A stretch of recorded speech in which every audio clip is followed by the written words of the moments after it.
ഇതാരെങ്ങനെ പതുങ്ങി പതുങ്ങി വരുന്നേ? ഇതൊരു കള്ളത്തരമുള്ള പോലെ. വായോ, എന്താ? വാ വേം വാ. എന്തോ കയ്യിലുണ്ട് കേട്ടോ. കയ്യിലെന്തോ. Yes yes yes. യാമി, അത് ചെമ്പരത്തിയാണോ? മീനൂട്ടിക്ക് ചേച്ചി കൊടുക്കാനാ? അല്ല, മധുവങ്കളുടെ ചെവി ചൂടാൻ. എന്താ അത് കയ്യില് യാമിക്കുട്ടി? ചെമ്പരത്തി. ചെമ്പരത്തി. ഇത് ആർക്കാ ഇത്? ഇത് മീനൂട്ടിക്കും പിന്നെ ജഡ്ജസിനും. ആ ചോദ്യം നമുക്ക് ആർക്കും സേഫ് അല്ലായിരുന്നു.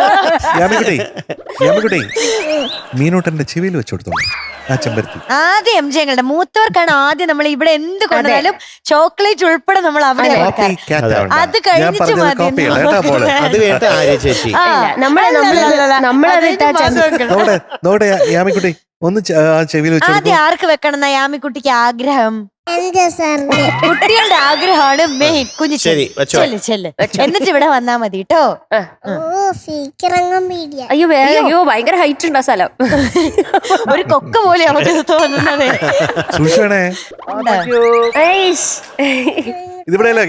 ഇങ്ങനെ ഇതാണ് കുണുക്കിട്ട കോഴി, അടുത്തത് കുളക്കോഴി, ഇത് കുന്നിൻ ചെരുവിലെ വയറ്റാട്ടി. എല്ലാരും ആയി. ഇങ്ങനെ ഒരു ജഡ്ജിങ് പാനൽ ഇത് ചരിത്രത്തിൽ ആദ്യമായി.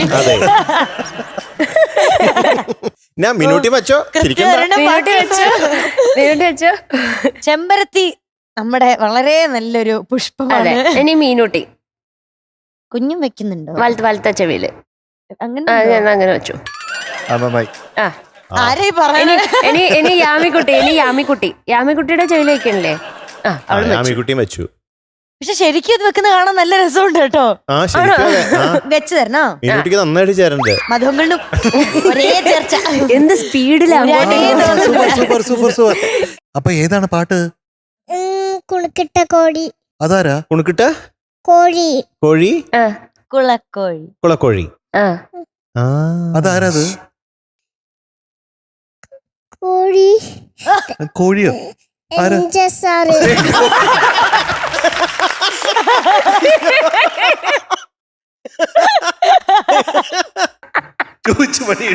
അതല്ല, കൊച്ചിങ്ങനെ ആരാന്ന് വെച്ചിങ്ങനെ നോക്കിക്കൊണ്ടിരിക്കുക. അപ്പൊ ഞാൻ ഇങ്ങനെ കാണിച്ചു.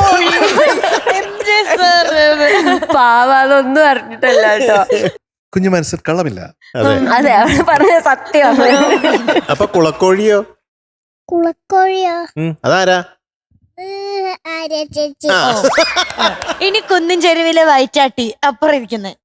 അടുത്ത് തന്നെ നിക്കണ്ട്. മധുവങ്കൾ ഉഷാറായി. ഇനി എന്റെ അത് വേറെ ആരെങ്കിലും ഇല്ലല്ലോ? കന്നി ചെമ്പരത്തി. അത് വേണം, ഞാൻ ആയിക്കോളാം. ചെവിയിലിരിക്കണം.